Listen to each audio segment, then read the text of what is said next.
muito válida, assim. Eu acho que, aliás, qualquer iniciativa que fale de poesia, eu acho que já é demais, assim, tem que ter sempre.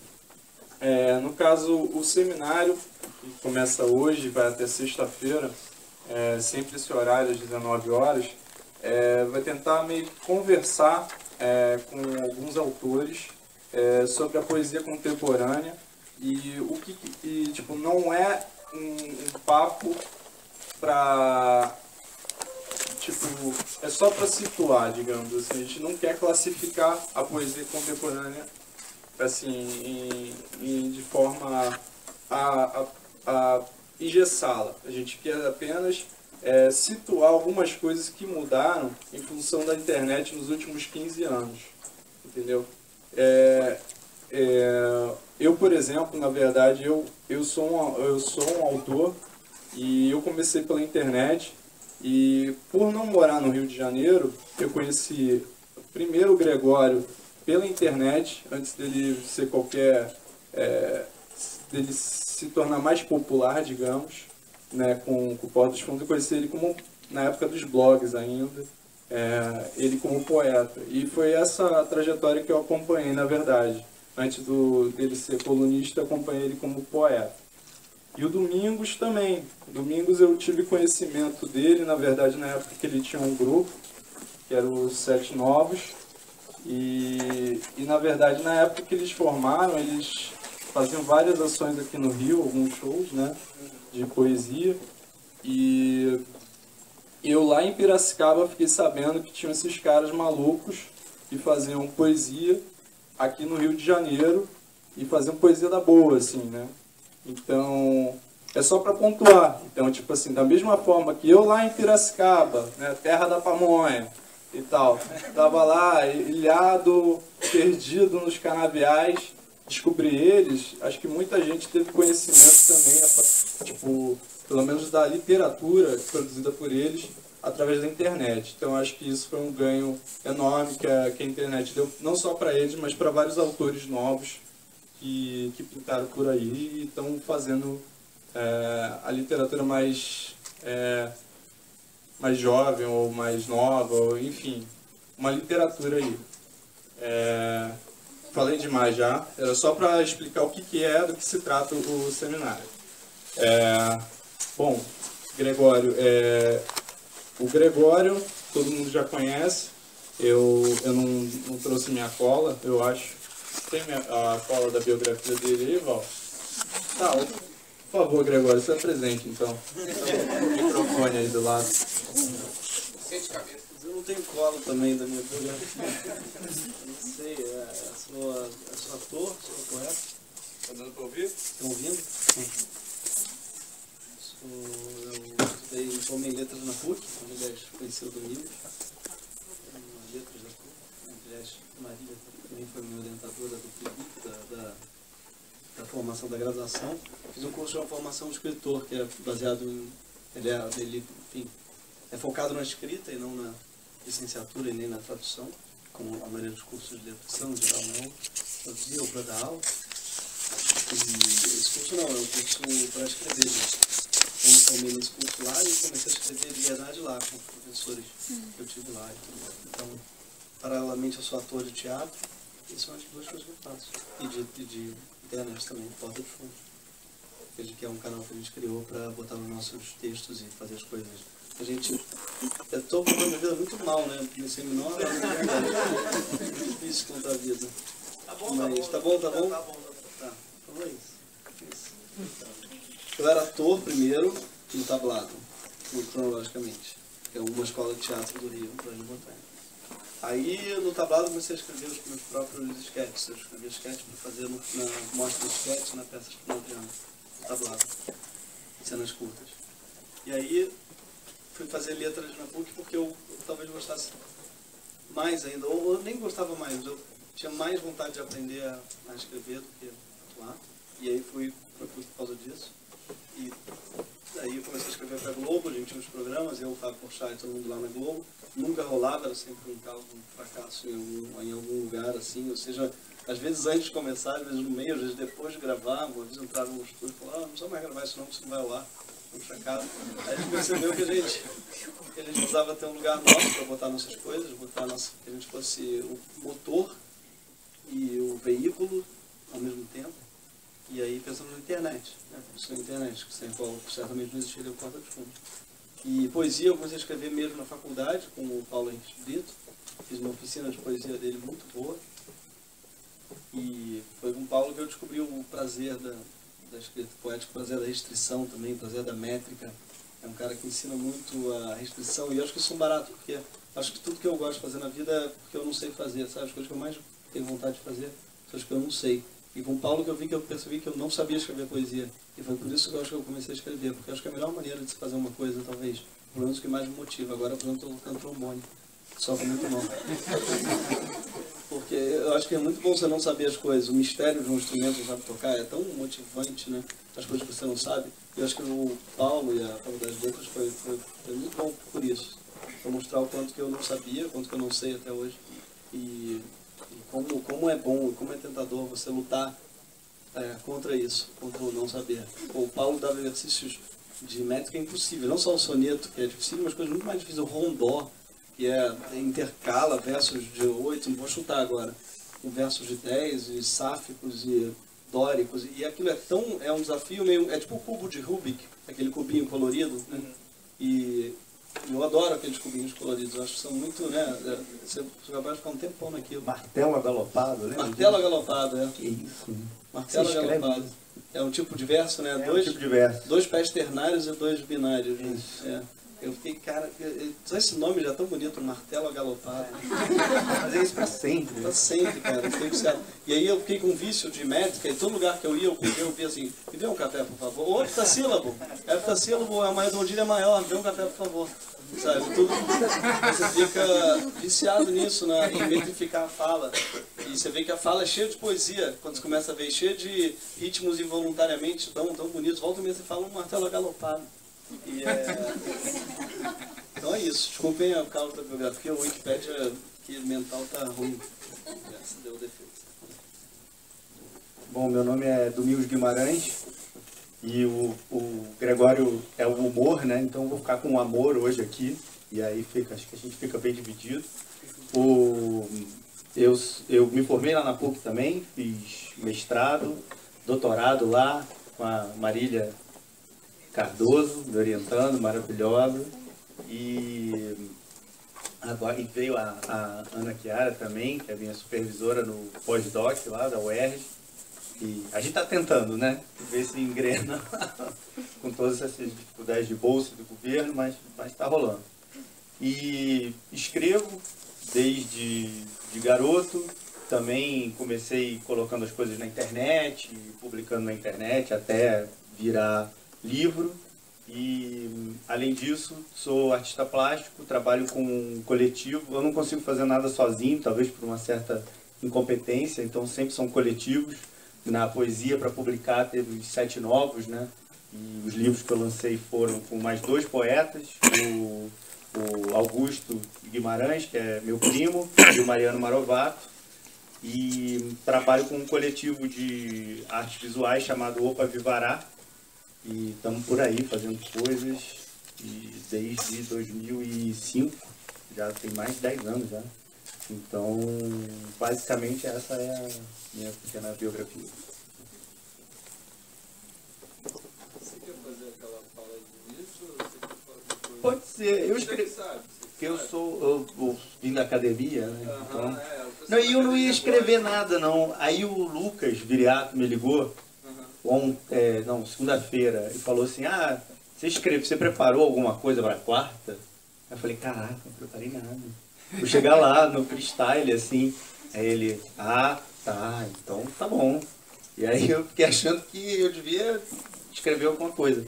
Aí acaba que não fala muito exatamente sobre internet, mas fala sobre esse tema do amor e do humor e do contemporâneo, que pensando sobre essas 3 coisas, né, e são temas difíceis de abarcar, né, o amor, o humor e o contemporâneo, assim, como fechar e amarrar essas coisas de alguma maneira, ou não fechar, como você falou, né, mas abrir, sei lá. Então, também é um texto que não chega a lugar nenhum, mas que pelo menos é uma provocação assim, sobre o tema. De repente acho que é legal ler e aí a gente começa aí.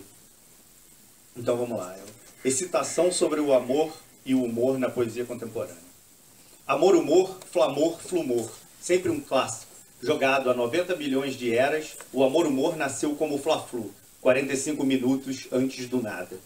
Quando Oswald de Andrade escreveu esse poema, foi um momento de descoberta da fusão atômica. A fusão é diferente da fissão. Na fusão, dois átomos se juntam para formar um só. Mais energia é liberada e não há radioatividade. Amor-humor é fusão poética clássica. Oswald estava ali na ponta de lança do movimento poético da mais alta tecnologia de ponta, mas o que fez foi olhar para trás e buscar no inconsciente coletivo o que de mais básico existe em todos nós. Um nó de coisas que não são nada simples. Eu sempre olhei para esse poema pensando, por que amor não tem H? Por que humor tem H? Achei durante muito tempo que a linguagem era aquilo que tornava possível a comunicação. Mas no dia que eu descobri que a batata doce é a melhor para os diabéticos, pois é a que tem o menor índice glicêmico, tudo caiu por terra. Batatinha, quando nasce, se esparrama pelo chão. Como pode a batata doce, já diz o nome, doce, ser a menos doce das batatas? Terra devastada. Eu percebi que a linguagem não serve para comunicar, serve só para poesia mesmo. Isso parece engraçado, mas na verdade nos deixa vendidos, num caos ou num caos. Tá vendo? Só essa mudançazinha de som e a gente já não entende mais nada. O Otávio Paz comparou uma vez a linguagem, a poesia e o sexo num livro chamado A Dupla Chama. Muita gente entende que sexo tem só a procriação como fim. Isso é como acreditar que a linguagem serve só para comunicação. Outros acham que o sexo é mais do que isso. É erotismo, é prazer, gozo mútuo, festa do corpo e do espírito. Para esses, a linguagem não serve só para comunicar. Isso é a poesia. Ela é uma erótica do texto. O sexo, só para procriação, só pode acontecer entre um homem e uma mulher. O sexo pelo prazer erótico pode acontecer entre quem quiser, até entre indivíduos de espécies diferentes, né? Um cachorro, enfim, escolhe ali. E isso tudo é linguagem também, né? Se você quer se comunicar, escreva direitinho, no papai e mamãe linguístico. Mas se quiser gozar junto, se solta franga, despiroca, se embuceta. Essas inversões e diversões me lembram os travestimentos. A poesia é um travesti. Ela usa a linguagem como vestimenta e arma para se transformar numa coisa que ela não é. Mas a partir do momento que ela faz isso, ela já é aquela coisa que ela não era. Isso aparece muito bem no Macunaíma, no capítulo 4, chamado A Francesa e o Gigante. O Mário de Andrade também sabia das coisas. E nesse capítulo, Macunaíma é travesti francesa. Ele se arma de meia de seda, salto alto e de linguagem para derrotar o gigante. Isso é amor, isso é humor e sempre funciona. Na verdade, às vezes não funciona tanto. Por exemplo, eu estava falando de humor e amor e já estou falando de travesti, né? É tudo uma loucura. Mas pelo menos se dá para rir de si mesmo, ainda dá para se amar. Só é possível se amar quando se consegue rir de si mesmo. Só é possível amar o outro quando é possível rir um do outro, meu bem, senão o que resta é chorar. Sim, eu citei o Los Hermanos. E com eles eu chego ao contemporâneo, ao agora, essa busca incessante pelo presente. Mas o que é o contemporâneo? Só quem está vivo com a gente ou essa galera toda que já morreu, mas a gente conversa direto, tipo o David Bowie? Para mim, são todos contemporâneos, os que aqui estão vivos nessa sala e o velho Alfonso de Guimarães, morto em 1921, que se foi, não sem antes dizer para o Osório Duque Estrada, que preferia o livro A Arte de Fazer Vassapais da Baiana ao célebre A Arte de Fazer Versos. O que eu acho uma sacanagem com a cultura baiana e o acarajé, porque o livro do Osório Duque Estrada é muito chato mesmo. Mas talvez o que o Osório tenha tentado é fazer uma grande piada quando escreveu o livro O Hino Nacional, cheio daquelas inversões sintáticas alucinadas, né? E é uma piada que eu não tenho entendido. Por exemplo, o David Foster Wallace, que é um escritor americano que roda muito pela internet, os textos dele, ele nasceu em 62, mas já morreu, então não é mais contemporâneo. É um conceito difícil.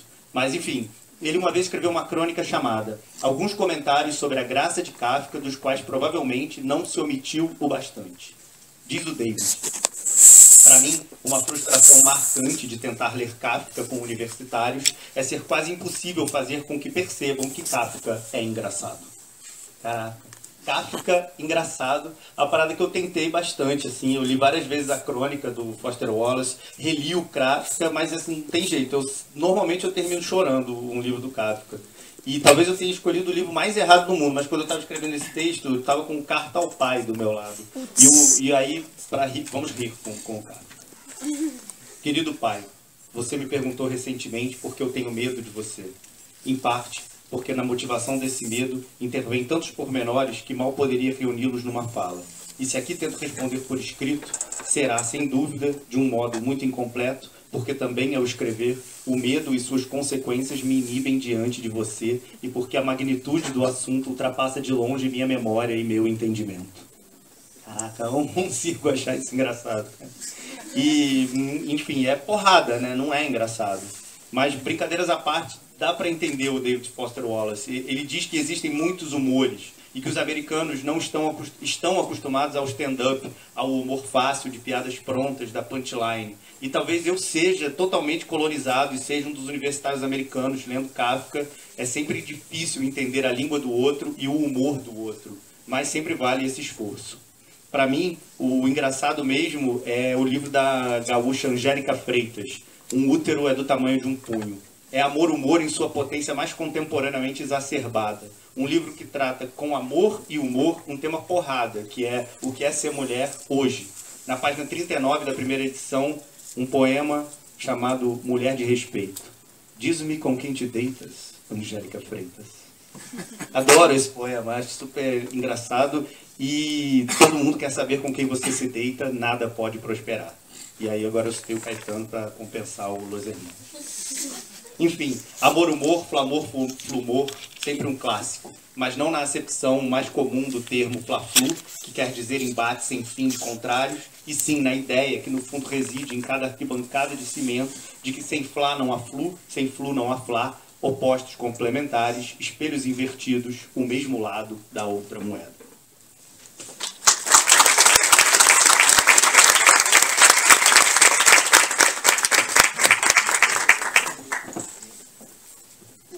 O Lucas não me ligou para perguntar sobre não escrevi nada. Desculpem, tem umas anotações aqui, mas não vou nem ler.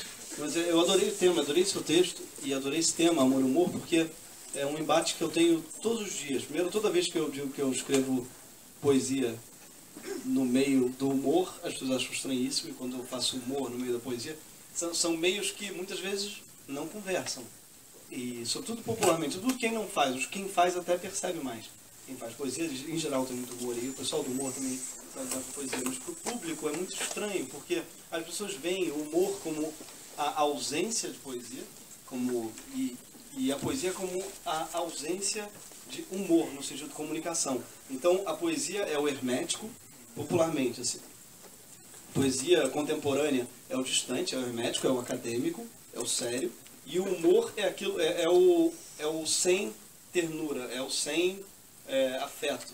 Né? Quando eu acho que o lugar da poesia é o lugar do afeto e o lugar do amor também do humor também é o lugar da reflexão. Então, para mim, é uma confusão muito estranha de se fazer. Porque, para mim, as duas coisas são muito parecidas. Talvez até em alguns sentidos seja a mesma coisa. Mas eu acho que vem de uma coisa antiga, de gente, eu acho que uma má compreensão do que é humor, que é uma coisa que as pessoas nunca souberam explicar direito o que é. Do que é que se ri e por que é que se ri. Acho que essa é uma questão dificílima de se explicar. Tem um humorista americano que diz que o problema da piada é quando você explicar uma piada, é feito de secar um sapo. Tá? Invariavelmente, o objeto estudado morre. Isso é um fato. Então, você para estudar uma piada, você fatalmente ela vai acabar com a graça dela. Então, isso aí já é um problema. E depois, você em geral, é uma coisa pouco científica, pouco interessante o estudo do humor. Então, foi feito poucas vezes e, em geral, não contemplou muita coisa. O Bergson escreveu o ensaio mais célebre, o Riso, sobre o humor. Ele tem uma teoria que é muito conhecida até hoje, vulgarizando. Ele diz que o humor é distanciamento, né? Você ri daquilo com o qual você não tem afeto. Então, se um desconhecido cai na rua, você ri. Se sua mãe cai na rua, você fica preocupado. É o que ele diz. Então, o humor, basicamente, uma das condições do humor é a ausência de afeto com o objeto do riso. E E tem aquela frase popular, repetida até hoje pelos humoristas todos, que é: fazer humor é bater em alguém. Então, tá reclamando do quê? Fazer humor é bater, não se faz humor sem bater em alguém. Então, o humor é visto, muitas vezes, como uma arma de opressão, uma ferramenta de opressão, muitas vezes. E, em geral, do desfavorecido, do cara que caiu no chão. Então, não é só um distanciamento, é um distanciamento superior. É um distanciamento de quem está acima do objeto rico sempre. Né? Então, isso daí contaminou muito, acho que todo mundo, e sobretudo os humoristas também, que tem uma visão, muitas vezes, do humor como isso, uma arma inconsequente e sem ternura. Eu acho que a ternura é o oposto do humor e é incompatível com ele. Eu acho o oposto disso, exatamente. Você pensa bem, quando foi que você mais riu na sua vida? Tenta lembrar. Eu tenho quase certeza que foi entre amigos. Não foi num filme, não foi numa peça, não foi num stand-up, foi entre amigos. Você estava rindo de um amigo. E eu acho que você nunca ri tanto quanto de amigos seus. Os melhores humoristas do mundo não vão te fazer rir tanto quando uma pessoa que você conhece intimamente. Porque para mim o humor está diretamente ligado à ternura e ao afeto. Você só ri daquilo que você gosta. É o contrário, da pessoa que você gosta. É muito difícil você rir de alguém que você não gosta. E os bons comediantes sabem disso e a primeira coisa que se fazem quando sobem no palco é se detonar. Muitas vezes até no figurino. Já viram os palhaços mais clássicos, o Chaplin, são os mendigos, porque eles sabem que aquilo gera ternura. Eles têm que vir de baixo, não de cima. Essa figura do humorista soberano, por cima, rindo, escolhendo os objetos de risada, você caiu, esse tipo de humor, de cima para baixo, né, além de velho, nunca me fez rir. Eu não acho a menor graça nisso. Esse humor sem ternura, sem amor. Para mim, só há graça mesmo quando é uma relação horizontal e não vertical entre o humorista e o objeto do riso, da piada. Então, eu proponho, por isso que eu gostei muito do tema. Eu acho que ele é muito atual e muito contemporâneo, e eu acho que hoje em dia, cada vez mais, se discute a necessidade do amor no humor. Quando você tem humoristas falando absurdos, criminosos mesmo, disseminando ódio e dizendo: mas é só uma piada. Que é ridículo, porque pra mim é mesmo, eu vivo de piada, eu amo piada, sabe? Pra mim é o que paga as minhas contas, assim, é o que pra mim é igual um engenheiro fazer um prédio, ele cai e o cara diz: mas era só um prédio, né? Não é só um prédio, você vive disso, cara, é nobre, é bonito, é sólido, tem que ser sólido, sabe? Uma piada. E, por outro lado, no poema, eu vejo também na poesia, muitas vezes, o contrário disso, uma ausência de humor. Uma ausência de humor no sentido antigo, assim, da reflexão sem ternura, sabe? Como um lugar, eu vejo muitas vezes os poetas não pensando naquilo que é a base do humor, que é a comunicação, sabe? É a piada. Eu também adoro a Angélica Freitas. Tem uma coisa que cada poema, eu acho que, por exemplo, tem um poema piada lindo. Eu acho que muitas vezes ele é mal visto, ele é visto como uma redução, eu acho. Essa época do poema piada, eu acho lindo, né? Chacal tá aqui, que eu sou muito fã também. Eu acho que o poema piada é lindo, porque junta as duas coisas que eu mais gosto no mundo, que são o poema e a piada. E eu acho que é o suprassumo da poesia e do humor, para mim, é o poema piada.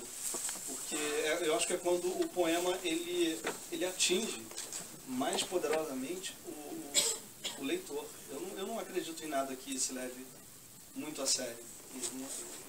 Sabe, isso aí, tanto no teatro quanto na poesia, para mim, uma coisa que me quebra totalmente é o sujeito estar se levando a sério, no sentido que ele acha que ele é portador de alguma verdade, ou que ele acha que ele tem uma sensibilidade maior do que o do espectador, ou que ele acha que isso daí já me brocha no sentido como espectador ou como leitor, que lugar é esse que está se botando? Porque para mim é o mesmo lugar daquele humorista soberano que diz quem é que tem graça e o que é que não tem, sabe? Quando para mim, eu acho que no humor, assim como na poesia, o barato é que as relações sejam mais horizontais mesmo.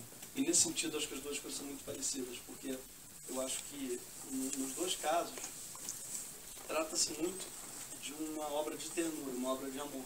Eu acho que quando é bem sucedido, uma obra de você organizar o mundo.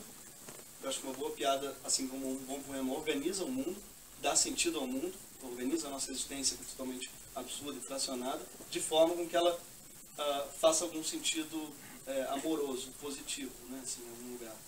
Então, pelo menos eu vejo, assim, os poetas que eu mais gosto me ajudam a viver, porque organizam a minha experiência de vida, assim como os bons humoristas têm. Tem piada que ajuda a viver. O Woody Allen sabe muito bem disso quando ele começa os filmes com uma piada e termina. O Annie Hall começa com uma piada e termina com uma piada.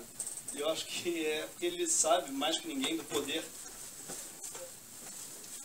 elucidativo de uma piada, né? Assim, a piada ela resume sem resumir, ela explica sem explicar. E é exatamente o lugar da poesia, eu acho, que é aquela confusão que esclarece. Bom você falar isso porque eu acho que acontece muito desse outro lado também, né? O humor dentro da poesia e o poema piada recebe muita crítica até hoje. Tem essa ideia, né, de que a poesia é algo encriptado, uma coisa para iniciados e tal. E o próprio Paulo Brito, que é um cara que escreve, né, uma poesia que é super trabalhada nessa arquitetura do verso, na métrica, numa coisa super cerebral, eu acho que ele tem poemas super engraçados, sabe? Muito. Mas aí volta ao Foster Wallace, um humor num lugar também muito diferente, sabe? Que às vezes é preciso entrar e descobrir que humor é esse. Porque é isso que você falou, a gente está muito acostumado nesse humor que olha de cima, né? Na coisa da pegadinha ali, né? Da torta na cara, de uma coisa muito, muito, muito banal. E eu acho que nesses textos poéticos o humor aparece nesse lugar do afeto e com muita força. Esse é o humor potente, né? Então quando o Oswald escreve amor, humor, essa combinação, né, muito explosiva, porque é o amor, enfim, é o eros que move tudo, e é o humor, que é o humor da graça, mas são os humores também, no sentido de que existem vários humores diferentes e o seu próprio humor, né, de como você está, a sua sensação, né, como você acordou naquele dia, né. Não tem um ditado francês que fala que o casamento de manhã troca de mau humor e à noite troca de mau odor, sei lá, tem uma coisa assim, bem bizarra. Mas é isso, né? Cada dia um acorda de um jeito e os dois se amam, mas os humores estão ali naquele embate. Voltando a hoje, onde ele fala isso lá no manifesto, né? Que a alegria é a prova dos 9. Como viver também sem essa potência, sabe? E muitas vezes eu acho que essa potência do riso, né? E desse lugar entre amigos e íntimo, onde você ri muito, de ser diminuído como se isso não fosse uma potência revolucionária. Né? E tem mesmo piadas e poemas que ensinam a viver. Eu fiquei lembrando de quando os Sete Novos lançaram o Amor América, que é o livro que a gente lançou junto, e um livro que foi mal compreendido pelas 6 pessoas que leram o livro. O livro chama Amor América, né? Então já começa essa coisa, caramba, vocês amam os Estados Unidos. E não é isso, é toda uma crítica. Mas ele é um livro cheio de humor e de piadas, né? E que mistura essa coisa. E com muito afeto também, porque eu também amo os Estados Unidos, né? Eles criaram toda uma cultura na qual a gente cresceu aqui junto, né? Então, e como não amar grandes poetas e músicos americanos e o cinema americano. Mas quando a gente entrou para fazer um embate com os Estados Unidos através do humor, a coisa ficou vista, não é assim, entendeu? Não pode fazer piada com isso. Tipo, sabe, brincadeira tem hora e eu não acho, eu acho que tanto na poesia ou mesmo nos textos do Porta dos Fundos você vê isso, como é possível chegar a certos temas através da linguagem do humor, que talvez através de uma linguagem séria seja impossível. Eu acho que tem o lugar da poesia, é o mesmo lugar do humor, é o lugar que é o lugar em que a lógica tradicional não chega. Assim, o cartesiano não chega. Aquela porta que é aqui, você para e a poesia e o humor conseguem. Eu acho que é o poeta, o humorista e a criança conseguem entrar. Assim, são essas três pessoas têm passe livre nesse reino das coisas inexplicáveis, como a morte e tantas outras. Eu acho que são as poucas pessoas que têm esse caminho. E eu acho que é o grande barato isso, quando a poesia, o humor revelam alguma coisa de novo. Então, a piada que eu adoro, cara, desculpa, pedir permissão de contar uma anedota. Depois a gente faz a mesa redonda para explicar ela. Depois eu explico. Acho que não faz o menor sentido, é por isso que eu adoro. Eu gosto, as piadas que eu mais gosto são assim. E não vai ter a menor graça, tá? O único sobrevivente do naufrágio foi o Rabino, que foi parar numa ilha deserta. Ele foi lá vivendo naquela ilha deserta 20 anos. E de repente aparece um barco, ele acena o barco para salvá-lo. Salva o Rabino. Quando chega lá na praia, o Rabino tinha feito uma sinagoga de um lado da praia e do outro lado uma outra sinagoga. Era a única coisa que ele tinha construído. Não construiu mais nada. Construiu uma sinagoga de um lado, outra sinagoga do outro. Os caras vinham 20 anos. Pode, só uma pergunta, posso fazer uma pergunta? Pode. Por que você fez uma sinagoga aqui e a outra sinagoga? Por que você fez duas sinagogas ali? Porque naquela ali eu não vou. Isso em algum lugar explica tanta coisa pra vida. Eu nem sei porquê, mas eu acho que isso explica um pouco a nossa experiência na Terra, sabe? Como a gente fala. E acho que algumas piadas têm esse poder de organizar sem organizar, sabe? Sem explicar, assim. E eu acho que é isso que me interessa muito no humor, assim, na poesia, poder falar de coisas que normalmente você não poderia. E até uma coisa que eu vejo na coluna, por exemplo, escrevendo na Folha. Textos argumentativos, eles imediatamente... você escrever uma opinião, é você abrir a janela para a multidão cheia de tomates e falar, vai, me metralhem, me joguem, me matem. Toda vez que dá uma opinião, que dá um argumento numa coluna, quando você faz uma piada falando a mesma coisa, você rompe a barreira das certezas e você fala com pessoas que nunca concordariam com aquilo, mas de algum lugar o humor conquista elas. Então, as pessoas elas podem até... Ei, você está querendo dizer que você quer tentar entender, tentar descreditar a piada, mas de modo geral, mesmo pessoas que não concordam, ou ria ou não ria, mas ela gera muito menos ódio, quando você está falando às vezes a mesma coisa que uma opinião, sabe? E por isso que o lugar da crônica também acho que é parecido com o lugar da poesia e do humor. Acho que a crônica é um lugar que também não cabe os cronistas puros, né? Não põe datas, você não vai ver um número, você não vai ver um dado, você não vai ver um fato quase, você não vai ver uma... Acho que é tudo que é o oposto do que tem no jornal, é o que pode a crônica, né? Tudo que não pode no jornalismo. E eu acho que isso é o que torna ela tão especial também, a crônica. Ela não trabalha com argumentos, ela não trabalha com fatos, ela não trabalha com dados, ela não trabalha com conectivos quase, né? O Corsalete tem assim, evita ao máximo conectivos, porque conectivo é coisa de artigo, né? Tem umas coisas assim, sabe? Gente que não tem, eu não trabalho com relação causa e efeito em crônica, porque isso é uma coisa... E eu acho isso bonito, porque realmente eu acho que o lugar da crônica é esse, não cabe muito causa e efeito, assim como na poesia ou no humor, sabe? Não cabe essas causalidades da vida cotidiana, porque as causalidades são grandes problemas da vida cotidiana, que tudo precisa ter uma causa, precisa ter um efeito, tudo você tem que explicar, porque se uma coisa aconteceu, porque outra você deve ter feito. E eu acho que esse é o lugar em que a poesia, o humor, não moram, é o lugar exatamente que mais me interessa, o lugar em que você não precisa explicar, mas falar.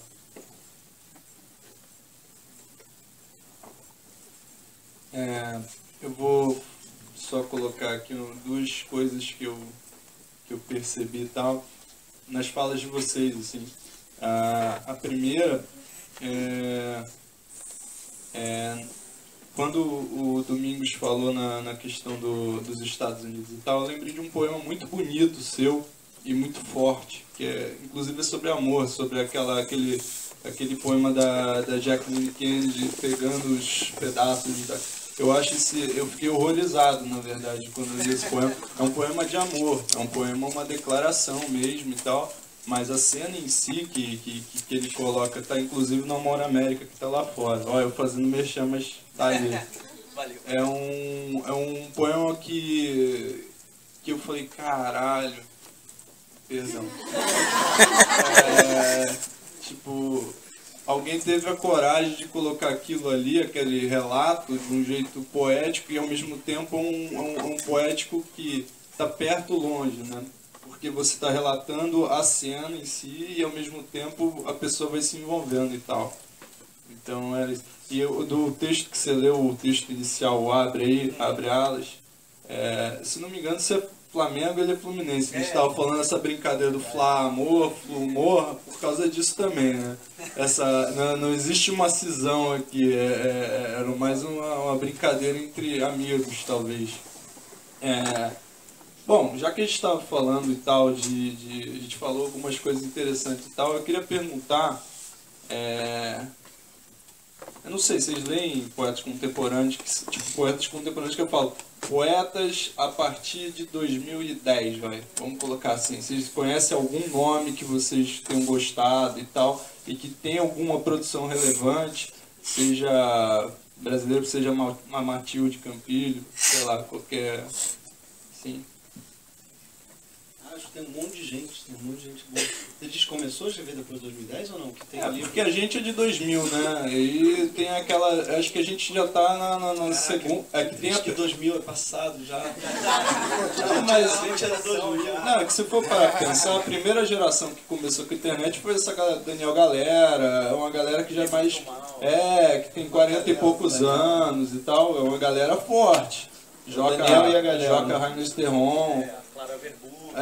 Essa galera aí a gente tá, acho que ali naquele meio termo, né? Na segunda geração da internet aí, e agora a terceira, que tem sei lá, a Matilde, que já tem não é tão nova, né, de idade, mas tem a Regina Azevedo, que é lá do nosso tempo... 15 anos.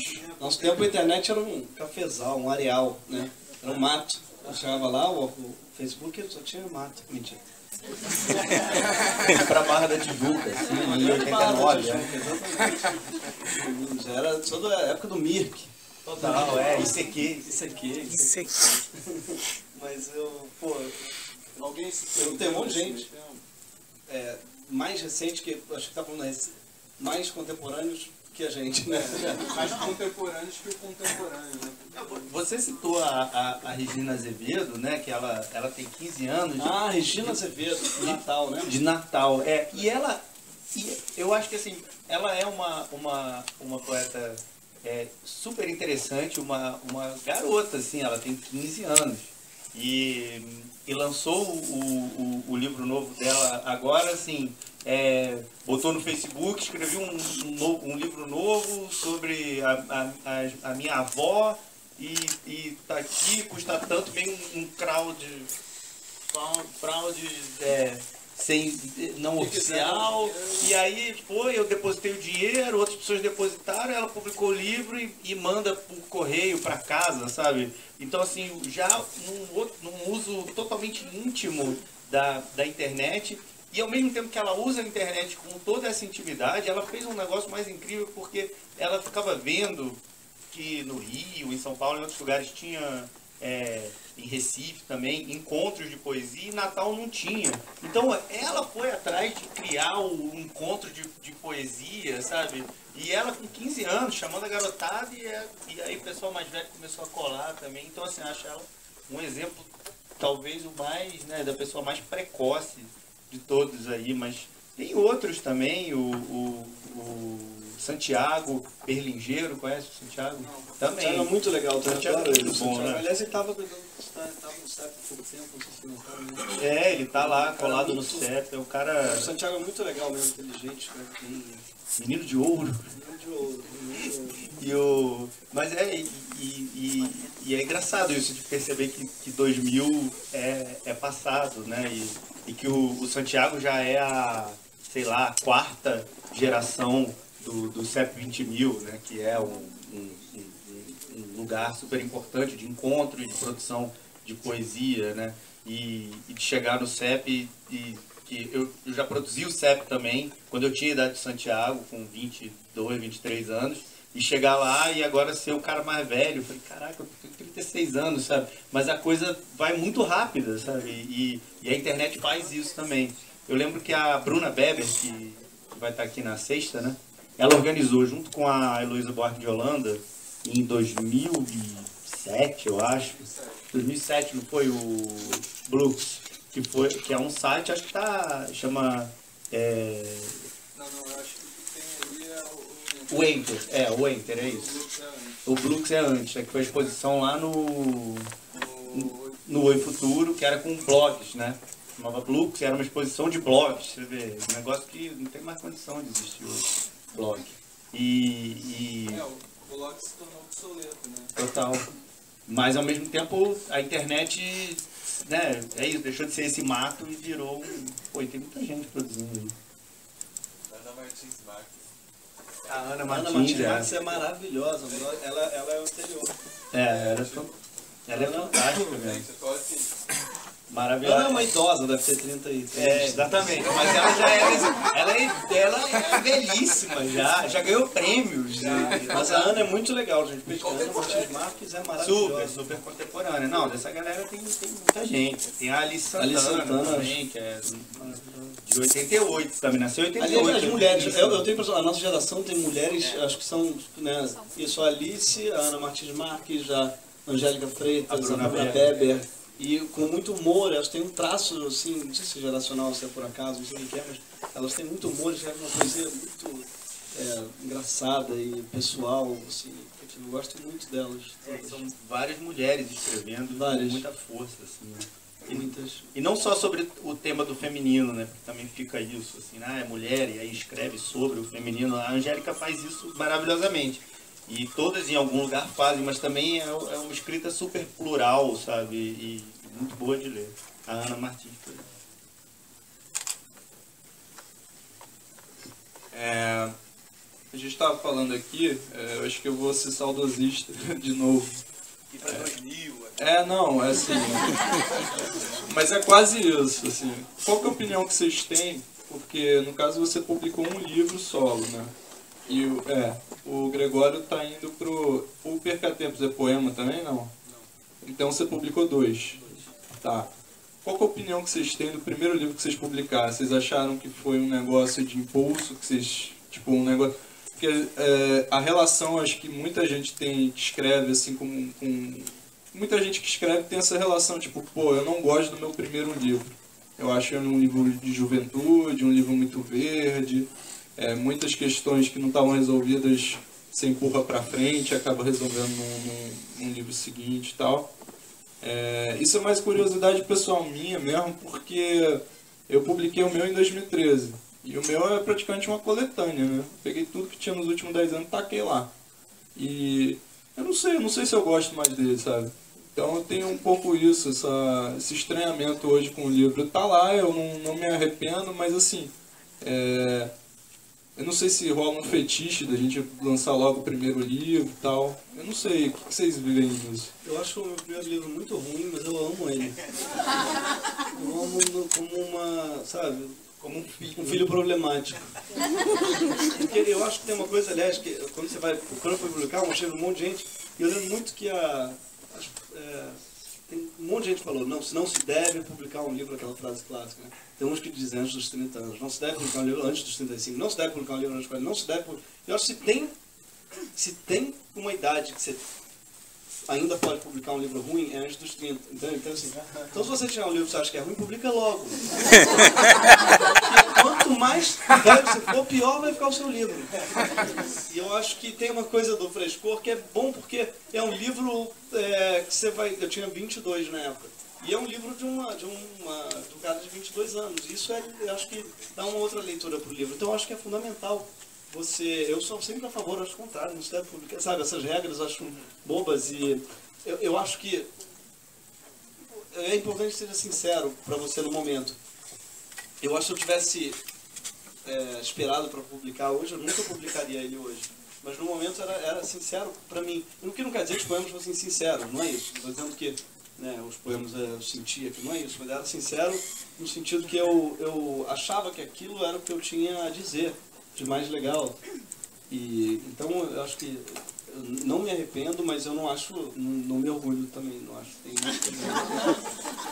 o Mário de Andrade, quando ele publicou, né, o primeiro livro dele é Há uma gota de sangue em cada poema. E ele detestava o livro, colocou na obra imatura dele, né, e tal. E eu acho que tem muitos poetas que têm essa relação com o primeiro livro. É sacanagem citar o Drummond, né, mas o Drummond não tem, né. O primeiro livro dele é só hit, assim, né. O disco do Lulu Santos, né? Não tem, sabe? Leone, que os caras só hitmaker, né? E foda comparar o Drummond com o Leone. Você sabe, lá na PUC tem o prêmio Paulo Brito de poesia, né? Que é um prêmio que foi o Lucas até que começou a organizar. Eu vou contar uma coisa confidencialíssima aqui, eu acho que eu não podia contar isso, que eu fui júri do prêmio agora.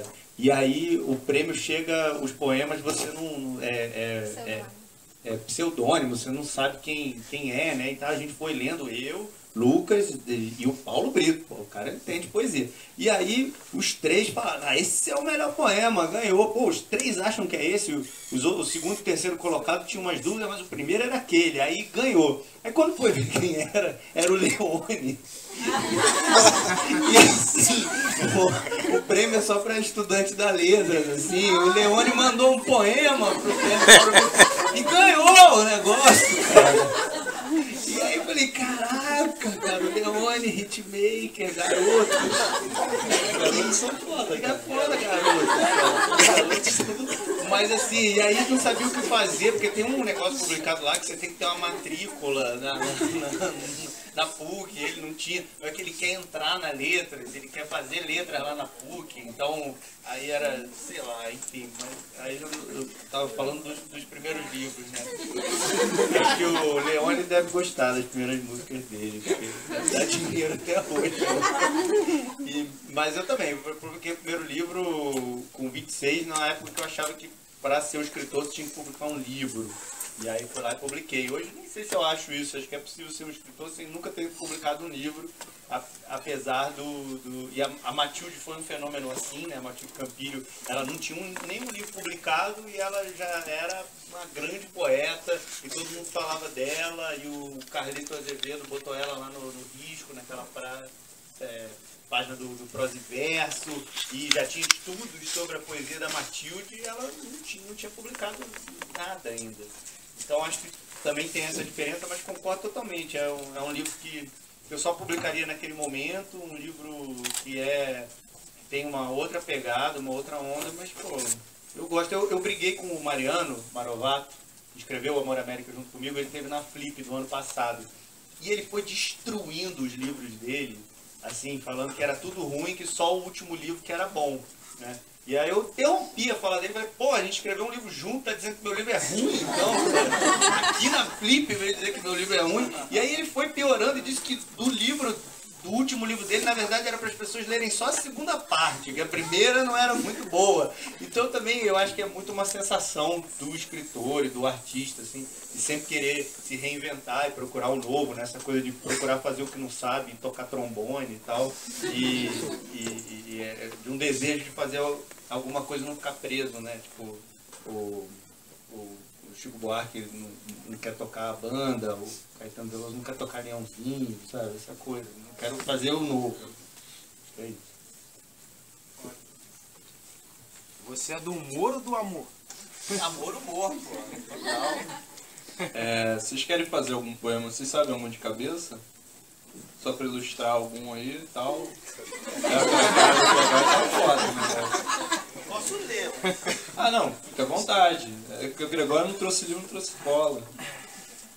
Tem nada, não acho que eu sei onde corta. Celular, né? Fica à vontade.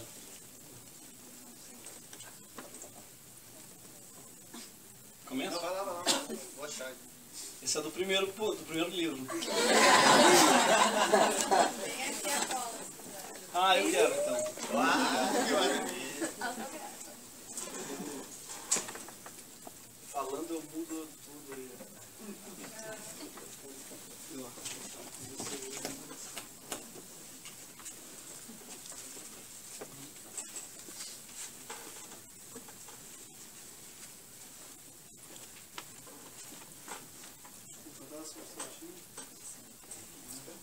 Ai, gente. Ai. Aquele, né? Entre o fim de... Desculpa, esqueci o título. O meio de todas as coisas. Entre o fim do começo e o começo do fim, toda coisa tem uma massa inerte feito ponte pela qual passamos distraídos, ou não. Os astecas sentiam chegar os exatos momentos do meio da vida, o meio do meio da vida, momento em que o que já vivemos é exatamente igual ao que ainda não vivemos. Nesse momento preciso, o mais comum dos astecas sentia uma súbita e inexplicável vontade de tomar um trem. Mas como ainda não o tinham inventado, ele acabava por entristecer-se. Daí a tristeza, essa vontade de algo que ainda não inventaram.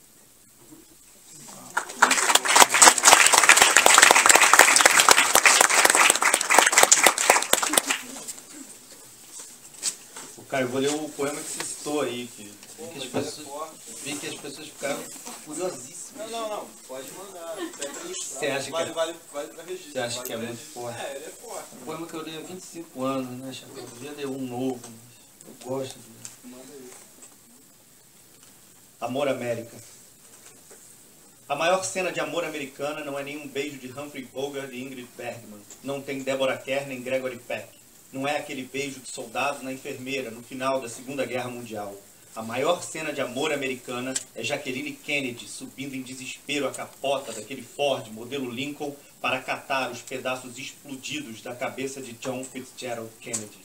São algumas dezenas de fotogramas da primeira dama em transe, ensanguentando as mãos nos miolos daquele 22 de novembro de 63.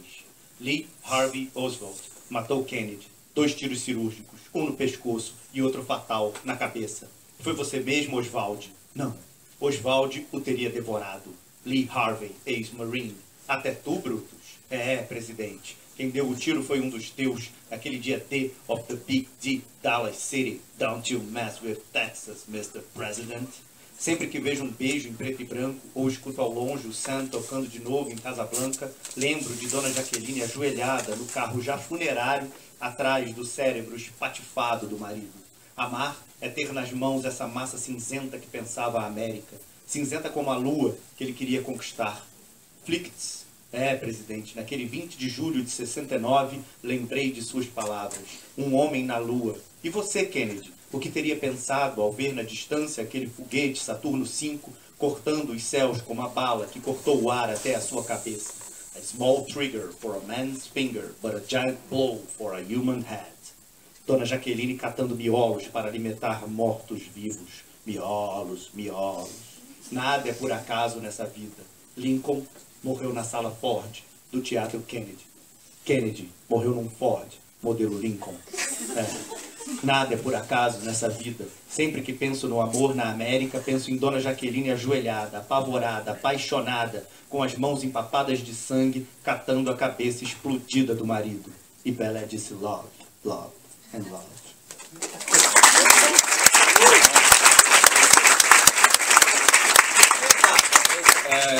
Eu lembro, porque eu falo isso, porque eu lembro que a imagem do poema ficou muito forte na minha cabeça. Eu li ele em 2011 e eu lembro daquele do Bebeto, que termina do Bebeto, de Stanford Estágio.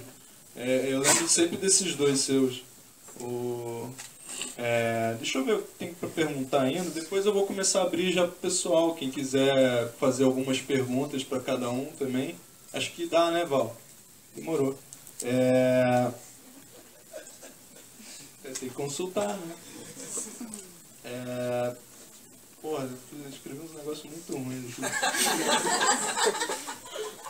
Não, tipo assim, não, eu ia perguntar, porque assim, eu não sei se vocês têm essa...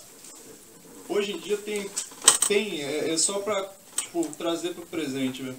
Hoje em dia tem muitos esses poetas de Instagram, né? Aqueles poetas de quadrinhos, ou então de uma frase só, que às vezes parece autoajuda. Alguns não, ainda tem alguns que conseguem exercitar, né, mesmo a poesia, praticar e tal, de um jeito diferente.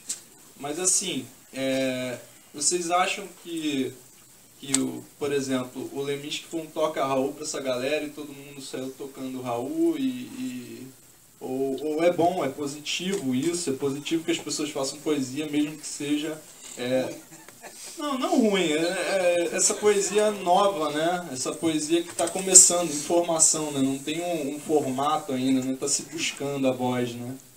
Então, sei lá, vocês acham bom ou ruim, sei lá? Positivo ou negativo? Eu acho maravilhoso, verdade, acho lindo.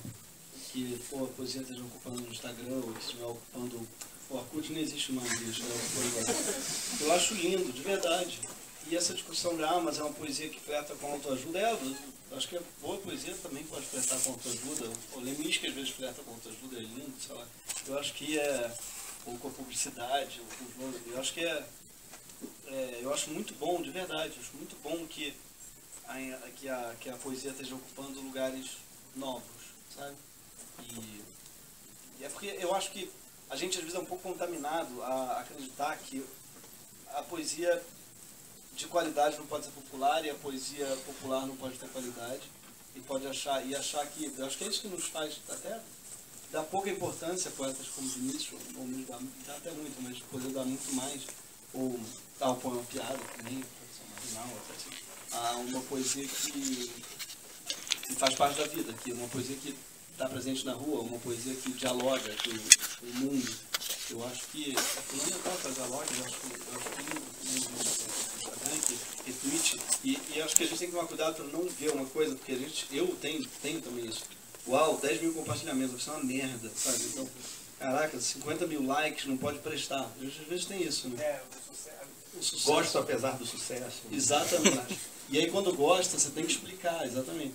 Não, eu gosto, eu sei que virou meio mainstream, virou uma coisa meio... Mas eu gosto, ainda assim. Eu gostava antes de ser mainstream, tem isso.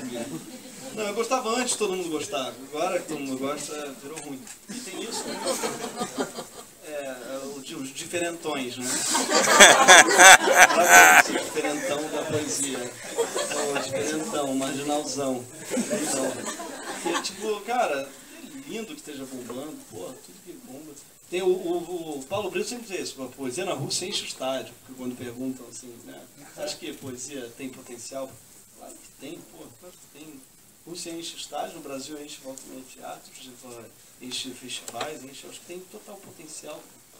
Tem potencial e mais do que isso, já está exercendo esse potencial. E acho que o Instagram é só mais uma praça. E é claro que isso que você falou existe, né?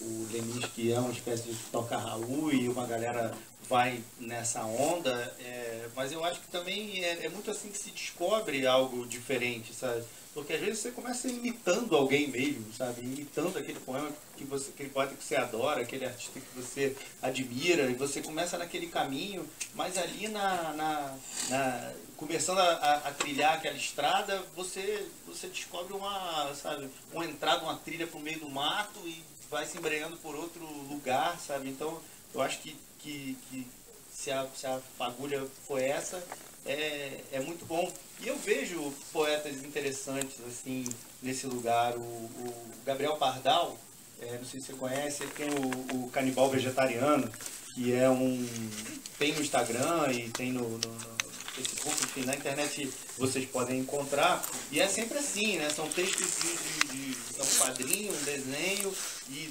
2 versos, assim, às vezes um diálogo, e é sempre nesse lugar de um humor com muita potência e com muito pensamento, sabe? E às vezes também só uma besteira maravilhosa.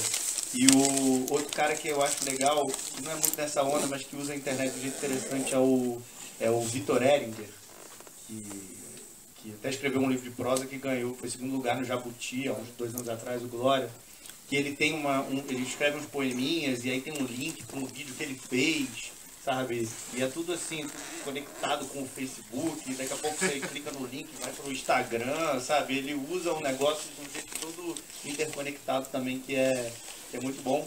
E o Pedro Rocha, camarada poeta, também fala uma coisa, pô, melhor poeta que eu, só o meu autocorretor do celular. E isso é maneiro também, sabe? Essa coisa dessa linguagem que é muito escrita, né? Do e-mail e do WhatsApp, assim, você está escrevendo. Muita gente manda áudio, tipo Nextel, assim, mas o Eu escrevo muito, né, e recebo muita coisa escrita, e é uma linguagem que tem que ser meio rápida, você tem que ir comprimindo ela, e também é um exercício com a linguagem aquele, sabe? E depois vai ficar na sua cabeça na hora de produzir alguma coisa. Eu acho legal, acho bom. Tem um caso também do Eu Me Chamo Antônio, acho bem interessante. Pedro Gabriel, não é? Pedro Gabriel, É o nome sobre dele. a linguagem. Assim, parece uma coisa simples, mas não é. É que o Pedro, eu acho que o lance dele também tem as duas coisas, né? Dele trabalhar muito com a parte visual, né? Também. Tem alguma coisa que vocês queriam falar que eu não perguntei? Eu acho que é interessante já do pessoal. Pra vocês. Vocês querem falar alguma coisa antes de eu abrir o pessoal? Ah, não? Posso abrir? Então demorou. Quem quer fazer perguntas? Pode levantar o bracinho que o pessoal leva o microfone. Começa com Dois. Um aqui, mas ele primeiro.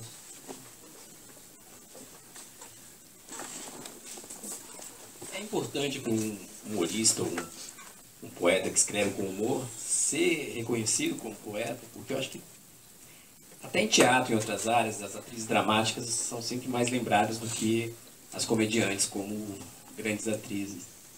Vocês dão importância para essa classificação? Porque o Gregório falou que a poesia é considerada como ausência do humor, e o humor como ausência de poesia. Tem alguma importância ser reconhecido como poeta para alguém que se dá o trabalho de criar rimas, mas é mais conhecido como humorista? Para mim, o que mais me deixa feliz de verdade, não estou falando de demagogia, não é a popularização. Nada me deixa mais feliz do que ver no Instagram uma menina, sabe, tem 13 anos, postou uma foto, escreveu à mão meu poema numa agenda e botou um adesivo, sabe? A pessoa ainda existe agenda, que lindo, ainda existe adesivo na agenda, ainda existe gente que escreve poema na agenda e escreveu o meu poema, talvez saiba de cor. Isso daí para mim é o que mais me comove de verdade.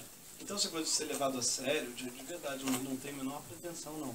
Realmente, eu acho que existe uma dificuldade maior em levar o humor a sério, mas eu acho também como o humorista não necessariamente quer ser levado a sério, né?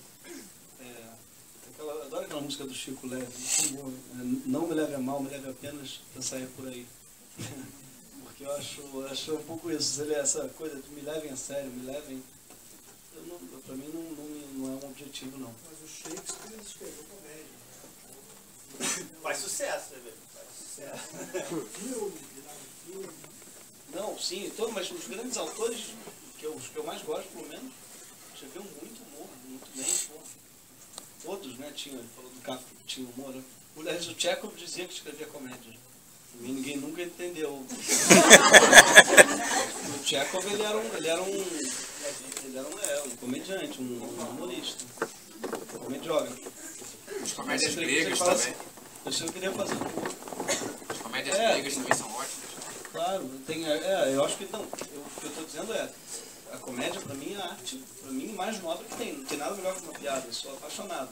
Mas o que eu digo é, em geral, essa pretensão acho que ela é muito nociva para o artista. A pretensão de ser levado a sério. É isso que eu quero dizer. Talvez seja meio difícil levar o contexto da piada ao longo do tempo. Né? Mas em geral tem isso, que a piada morre e o drama permanece. E eu sou contra, eu não acredito nisso. As comédias antigas são hilárias. A gente falou comédia grega, mulher é hilário. Você monta mulher idêntica, você mudar uma palavra. É hilário. Pô, os Capino, tantos outros, Doente Imaginário, é hilário, é perfeito, é igual. Cara, Doente Imaginário ele está falando de hipocondria, a coisa mais atual do planeta. É Tartufo, é sobre evangélico. Aliás, alguém pediu essa montagem, o vendo no Tartufo evangélico, é o próprio, o pastor. E mulher é muito atual e muito engraçado. Acho que o Chaplin, cara, tem coisa mais atual do que Chaplin, tempo moderno, o grande ditador. É um cara que está... Aliás, para mim a resposta quando dizem o humor ou é engajado ou tem graça. Uma piada ou tem graça ou tem ideologia, porque uma coisa que estraga a piada é o pensamento, tem que ser ingênuo. Cara, olha o grande ditador, o cara fez antes da guerra acontecer aquele retrato do Hitler. Não é que depois que aí ganhou a guerra, ficou, vamos corrigir Hitler. Aquilo ali foi, se não me engano, é 37 o grande ditador. Previu que iria acontecer numa época em que a Inglaterra, muito simpatizante do nazismo, fez um filme, os Estados Unidos também, em 37, ainda achavam que o Hitler era um cara sensacional, um visionário, em 37, e ele faz, ali no momento decisivo, uma chacota total de Hitler, que eu não tenho dúvidas que mudou o pensamento inglês e americano, e foi fundamental, o filme foi um puta sucesso, em 37, para mudança de pensamento. Então, eu acho mesmo que o humor é uma ferramenta assim, muito fundamental, não só no retrato, mas na transformação da sociedade. Eu acho que ele tem esse poder, mas, embora eu acho que ele tenha esse poder, quando o humorista se investe desse poder e se vê como, e quer ser levado a sério, e ele diz assim, me ouçam, me levem a sério, eu acho que isso aí não precisa ser dito, né? O Proust, há uma frase boa sobre ideologia, ele diz que um romancista que mostra a ideologia segundo a qual o livro foi escrito, comete um erro de educação tão grave quanto uma pessoa que dá um presente com a etiqueta do preço.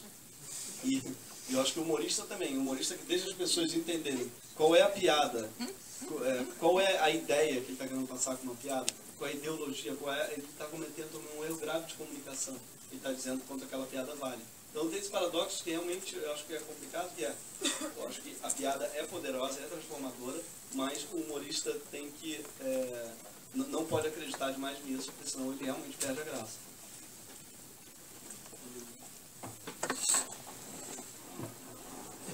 Gregório, talvez eu vi que você gosta de fazer palíndromos também. Até vi um palíndromo seu muito interessante. Não vou falar aqui agora não, mas talvez você possa falar alguns aí pra gente.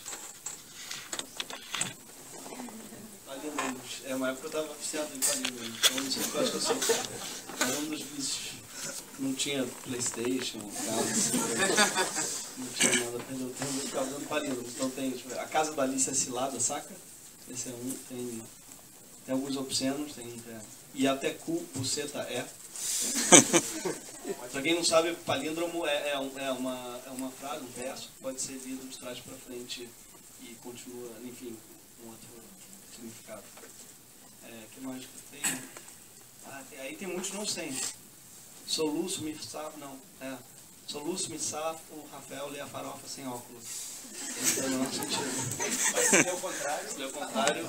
Tem um que é clássico, socorro, mas subir no ônibus em Marrocos. Exatamente. Socorro, é um dos maiores. É o maior. Os maiores, né? Tem o que abre o livro do Guilherme Zarro também. Não sei qual é o livro dele, que é o Irapuru Pariu. É bom. Otto come doce seco de mocotó. Caraca, como é que é? Otto come doce seco de mocotó. Tá bom, mas tem aí uma roubada que Otto é com 2 T's. Tô brincando. Mocotó com 2 T's. Não, porque tem um tipo de. Tem 2 tipos de palíndromos. Tem os gráficos e os fonéticos. E é um palíndromo fonético. Que foneticamente, de trás para frente, é igual. Então, no caso, por exemplo, tem um C cedilha se trocar por 2 S e tal. É técnico, Tá valendo, pura tá valendo. técnica. Tá valendo. Foi bom, foi um bom.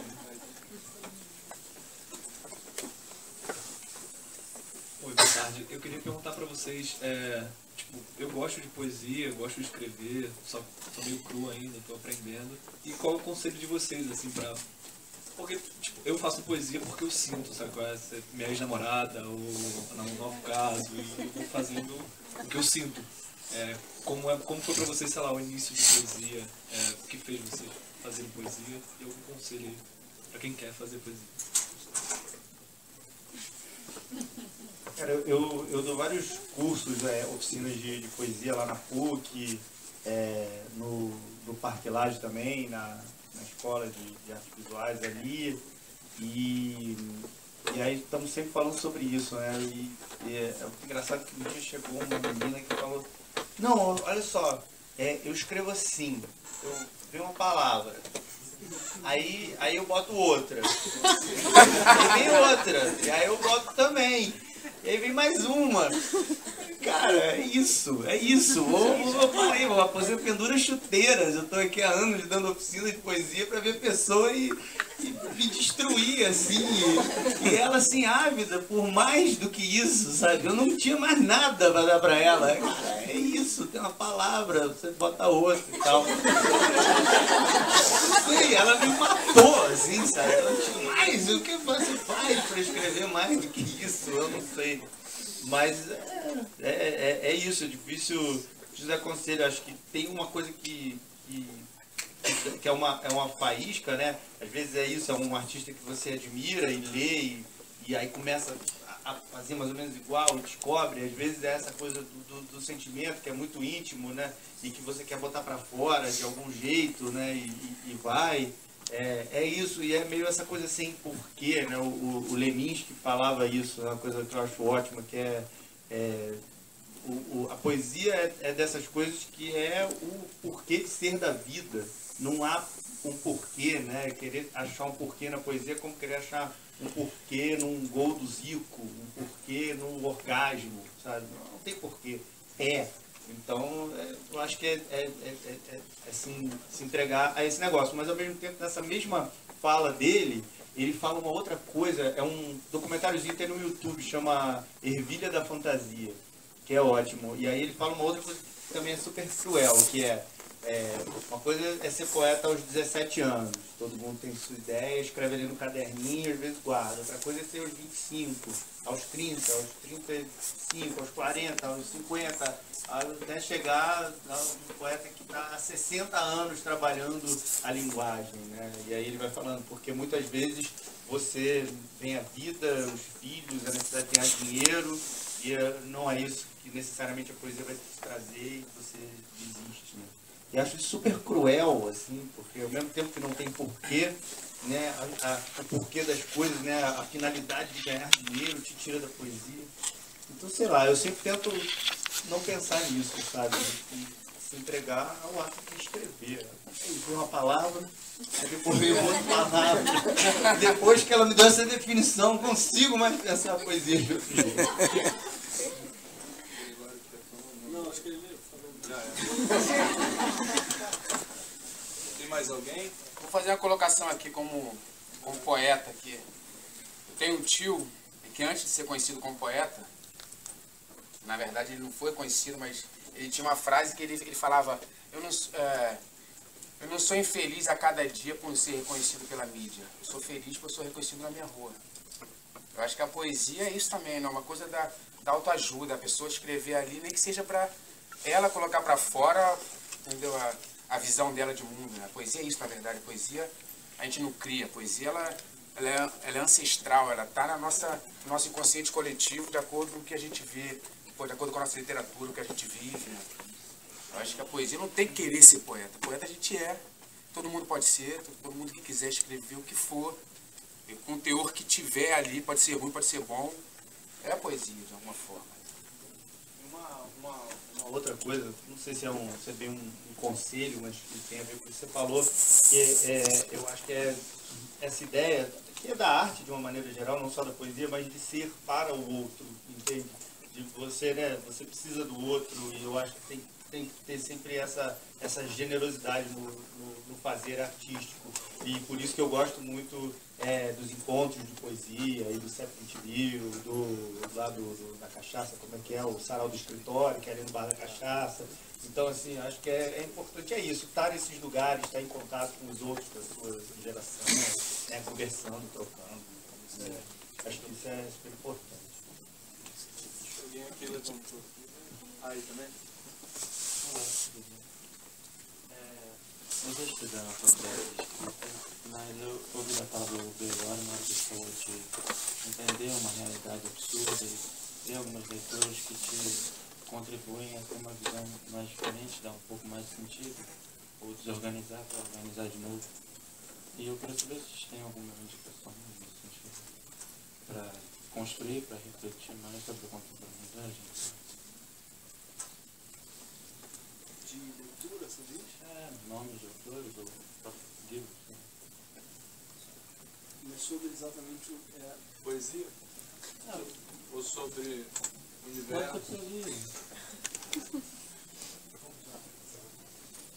As poesias tem as pessoas que a gente falou, só essas mulheres que a gente falou já são muito esclarecedoras, pelo menos para mim.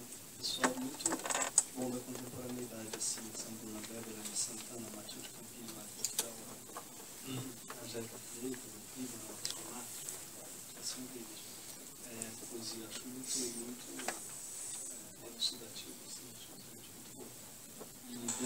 contemporaneidade, eu acho que vai ser esse pessoal, eu acho que uma coisa muito boa também, se a gente está falando dos lugares de coisa falar, eu acho sempre fundamental isso aí, ouvir, porque... E, aliás, esse negócio do outro é muito legal, a gente lembrar disso, e eu acho que é por isso que eu gosto muito de ter feito teatro antes, acho que acaba me influenciando, porque no teatro só existe um público. E às vezes a pessoa que escreve, ela acha que o que ela escreve não precisa de público, quando na verdade precisa igual ao teatro, não existe também poesia sem leitor. Então no fundo é a mesma coisa, nada existe sem leitor, sem recepção. E só que no teatro isso fica mais claro, o autor, a pessoa sabe disso, ela sabe que não existe sem o autor. Por isso que eu acho tão importante ler e falar. Mário de Andrade deixa uma frase bonita numa carta, não sei quem que ele diz: quem escreve mostra o que escreve é por vaidade.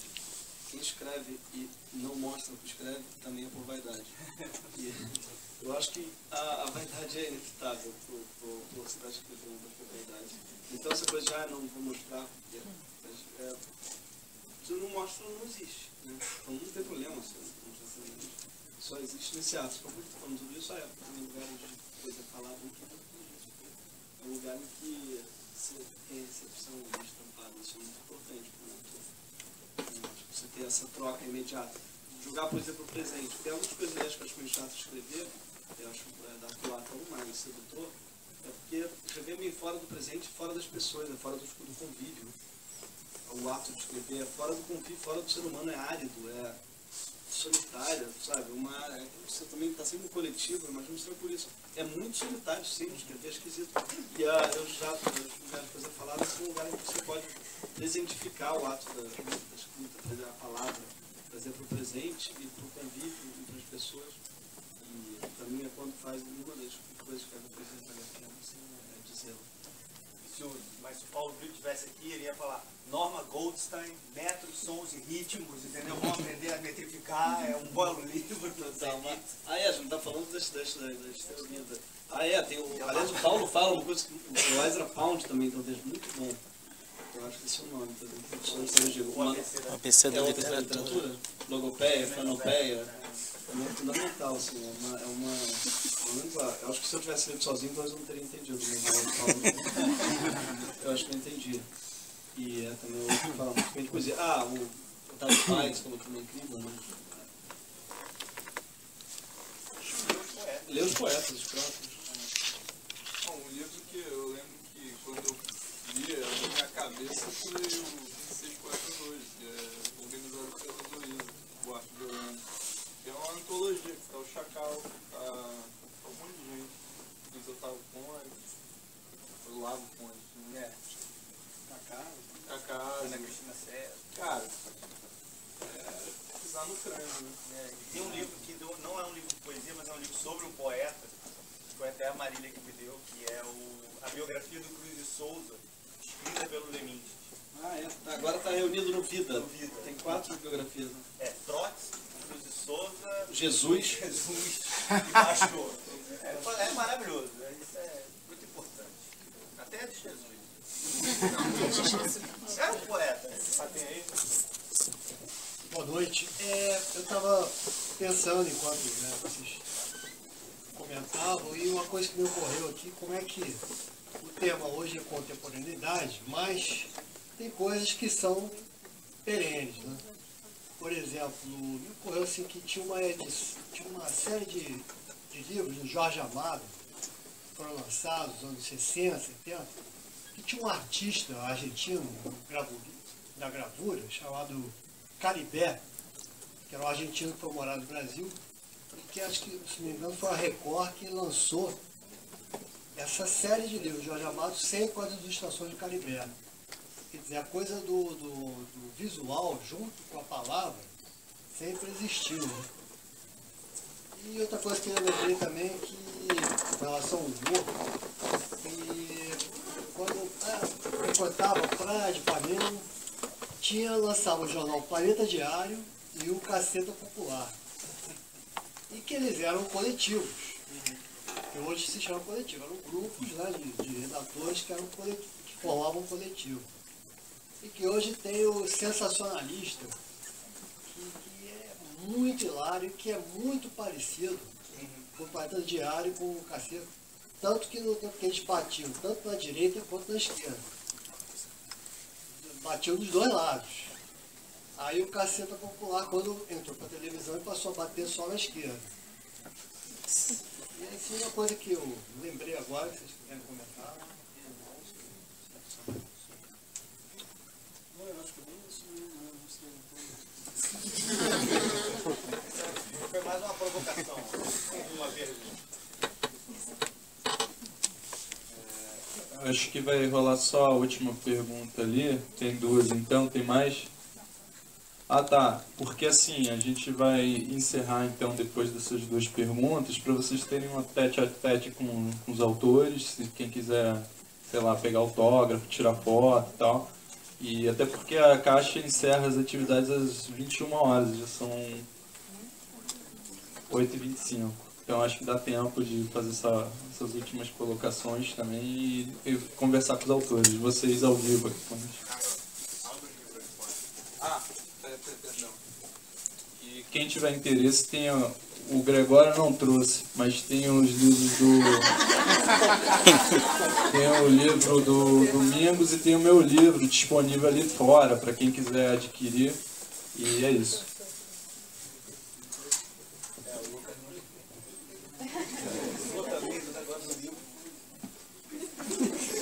Agora não precisa aqui. Boa noite. A gente está falando de amor, humor e poesia. E, no entanto, a gente está vivendo num mundo e num país cada vez menos amoroso, menos poético e menos humorado. Não sei se eu estou tendo também uma visão muito pessimista, vendo o copo meio vazio. Mas queria saber se fazer isso, amor, humor e poesia, hoje é um ato, vocês acham que é um ato de resistência ou não? Ou é só por instinto de vocês mesmos, ou não, é também... Não, pera aí, eu estou também de saco cheio disso, eu também quero amar, quero fazer poesia e quero ser engraçado, quero fazer humor com inteligência.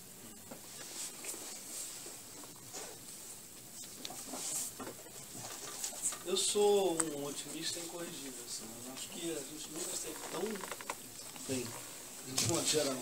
Verdade, no sentido que mudou às vezes, que eu achava interessante. O mundo nunca esteve tão pouco violento. A gente só está mais bem informado. Antigamente você não tinha o streaming da chacina que estava acontecendo, mas sempre houveram chacinas. Nunca tiveram tão poucas chacinas. Mesmo com essas... O 2015 foi um ano terrível, foi melhor que 2014 em termos de mortes, por exemplo, bárbaras, em termos de chacina. Foi melhor que 2013. A gente está numa progressão há muito tempo, até a guerra, depois da Segunda Guerra, está numa progressão constante em termos de paz. Mesmo, claro que às vezes quando o sol cresce tanto, mas de modo geral a gente está num momento de paz e de aumento da informação também. Está cada vez mais difícil uma ditadura subsistir, ainda existem muitas, mas está cada vez mais difícil. Está cada vez mais difícil para uma mentira prosperar, está cada vez mais difícil para os monopólios, inclusive, acontecerem. Está mais difícil. Eu tenho a impressão de que a gente está numa crescente constante de aumento de informação e de aumento e de diminuição das tiranias. Da desigualdade ainda não. Eu acho que talvez até o contrário. Talvez a desigualdade financeira, apesar desse aumento da paz, ela esteja até aumentando. Mas, de modo geral, eu acho que existe um momento muito bom para isso, para a poesia, para quem quer pensar diferente, porque o que acontece por exemplo, eu cresci vendo na minha vida. Eu cresci e todo mundo dizia, o único lugar que você vai conseguir escrever, atuar e sobreviver é a Globo. É o único lugar. Eu ouvi, usei a vida inteira. Não é Globo, não tem. Se você quer ver Record, é a Globo. Porque não tem uma indústria de cinema, ninguém vive de cinema. Não tem uma, então sempre ouvi essa história, sempre. E achava triste, porque não me identificava especialmente. E já não é, por causa do YouTube ou por causa da vida. Cada vez menos sabe? Eu acho. Tem mais verdades, tem mais pessoas falando. Porque antigamente, você ia pra Globo, eu programa na Globo, você dizia assim, eu acho isso aqui engraçado. E a pessoa dizia assim, não é não. Eu digo, É que eu acho que é, só você que acha. Mas eu acho que vai ter gente que vai achar isso engraçado também. Não existe mais ninguém que acha engraçado. Por dia você prova por A mais B que tal coisa é engraçada. Jogando no YouTube, sabe? Tá vendo como era engraçado? Então, de modo geral, acho que para quem produz conteúdo, por exemplo, é muito melhor. Porque você não tem a figura, você tem, mas muito menos poderosa a figura do editor, ou a figura do produtor, televisão, ou do cinema. Então, acho que de modo geral, para quem faz poesia ou humor, diminuíram os filtros, isso é muito bom. Tá? Você tá mais claro hoje em dia que o produtor de televisão não entende nada de televisão. Tá gritante, sabe? Hoje em dia você pode provar que está errado, fazendo um programa na concorrência faz mais sucesso, fazendo você mesmo as coisas. E aí eu estou falando muito de televisão porque a minha experiência no Porto foi muito gritante em relação a isso. Mas em relação a tudo, eu acho também que a poesia Matilde era uma poeta de sucesso sem nunca ter publicado um livro. E talvez não a tivessem publicado. E ninguém nunca teria conhecido. Se não fossem vídeos do YouTube. Então eu acho, sim, que nunca foi tão bom para um poeta escrever poesia. Porque ele nunca pôde ser tão livre, talvez. Não sei, na minha opinião. Ele nunca pôde ter um diálogo tão bom com aquilo que é o melhor, que é o grande objetivo da poesia, que é com o leitor. Nunca essa relação foi tão sem filtros e sem intermediários. Eu acho isso maravilhoso. Eu concordo com isso também. Eu acho que essa mudança do meio de produção mesmo, né, de você democratizar e ampliar a possibilidade de colocar as coisas na praça é incrível. Mas acho sempre que o amor é um gesto revolucionário, entendeu? E de resistência. Inclusive é uma tristeza terem tirado o amor da bandeira, né? Que era amor, ordem e progresso. Deviam ter tirado a ordem e o progresso, deixado só o amor, né? Tinha que fazer essa emenda constitucional, e isso era uma boa coisa a se fazer. E, inclusive, outro dia eu estava num papo de bar, mas no Facebook, assim, sabe? Aquela coisa que um vai comentando o outro. E quem falou isso foi o grande poeta Louis Lancaster, vocalista do Zumbi do Mato. Não sei quem conhece o Zumbi do Mato aqui. Grande banda do underground carioca. E ele, quando teve aquela coisa que o Chico Buarque foi xingado no Leblon e tal, ele falou um negócio super polêmico, assim, 200 comentários, que ele falou... xingarem o Chico Buarque no Leblon prova que o brega dos anos 60 e 70 é muito mais revolucionário que as canções de protesto. E aí, por que ele falou isso? Começou uma discussão e ele falou uma coisa muito interessante. O amor, né, que está ali naquelas canções do brega, é revolucionário porque atravessa todo mundo, atravessa qualquer classe social, atravessa qualquer pessoa, todo mundo se relaciona com aquilo, né? Enquanto na visão do Louis, as canções de protesto ficavam ali direcionadas a um determinado nicho, né? E a uma certa elite cultural, e aí é essa própria elite que termina xingando o Chico Buarque, né? Enfim, várias discordâncias, talvez não seja a mesma elite, é outra e tal, mas de qualquer maneira achei muito forte isso. Ele trazer o brega e trazer o amor como uma coisa de resistência revolucionária. Isso eu acho que é fundamental.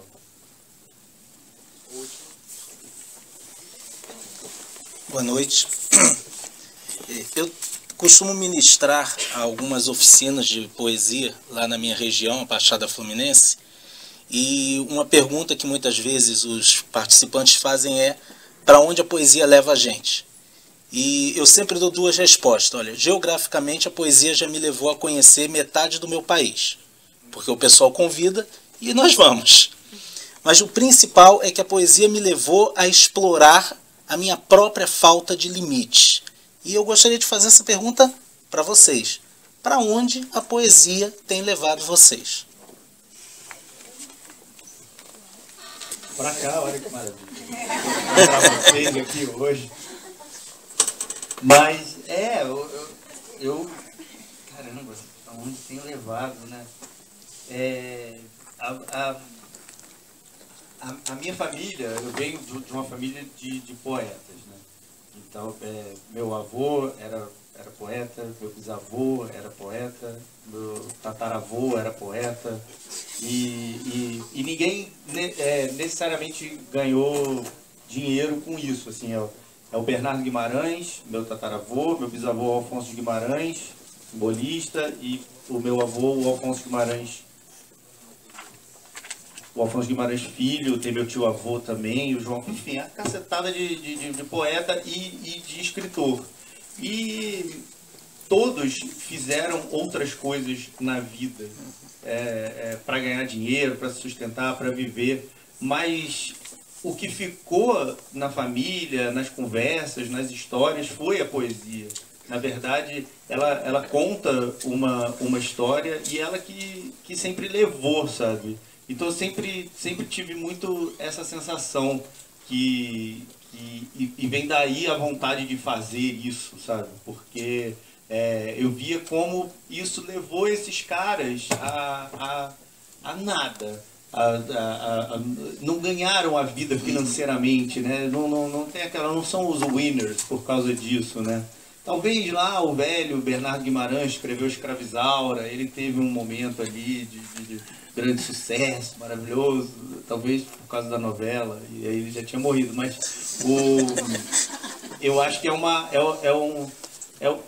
ela me leva, entende? E é nesse caminho, nessa toada que eu consigo seguir diante de todas essas coisas que você falou, da dificuldade que às vezes parece que, fudeu, desculpa, o mundo sem amor, né, com violência e tal, é essa potência que vai levando. Acho que é um pouco isso, e leva ao encontro do outro, né, como eu já tinha falado. Acho que isso que é o mais forte, assim, poder estar aqui hoje, encontrar todo mundo, trocar essa ideia, sabe, encontrar outros pares, pessoas que pensam a coisa, é muito bom. Eu acho que é o melhor lugar que a poesia me levou. Eu acho que é uma ótima pergunta, né? E acho que tem uma coisa linda da poesia, que ela propicia muitos encontros. É um lugar que as pessoas se encontram e ficam amigos. Por exemplo, as pessoas vêm falar comigo às vezes por causa do Porta dos Fundos, às vezes por causa da crônica na Folha, às vezes por causa da poesia. E da poesia eu sinto que é muito comum que eu fique amigo de verdade dessas pessoas, porque eu acho que é um lugar de abordagem que é totalmente diferente dos outros. A crônica é muito, eu concordo com o que você tem a dizer, isso não gera amizade, concordância, né? E o humor é o rio daqueles que é o rio, sei lá o quê. E a poesia é um outro lugar afetivo, sentimental, escondido, que a pessoa em algum lugar, ela te encontra e te conhece e se abre também. E quando eu leio, a pessoa tem a impressão que isso gera uma amizade, uma relação que muitas vezes dá por uma amizade. Pessoas que eu fiquei muito amigos, eu conheci pela poesia. Alice Santana eu conheci com 16 anos, a gente fez um grupo escrevia na Gavi, e a gente fez um grupo de poesia, se conheceu assim, ficou muito amigo assim. Depois a Bruna Beber também foi por causa da poesia. A Matilde Campilho agora foi também por causa. Então fiz grandes amigos assim por causa da poesia. O Domingos eu conheci na aula, na aula de poesia, exatamente. Então eu acho que me levou a pessoas muito legais, muito interessantes, muito ótimos amigos e pessoas muito que me transformaram, que me transformam ainda. Então acho que os encontros para mim são a parte mais bonita. Alô. Bom, eu gostaria de agradecer a todos. Espero que tenham gostado da conversa aqui e tal. Fique à vontade. Acho que é só isso. Obrigado.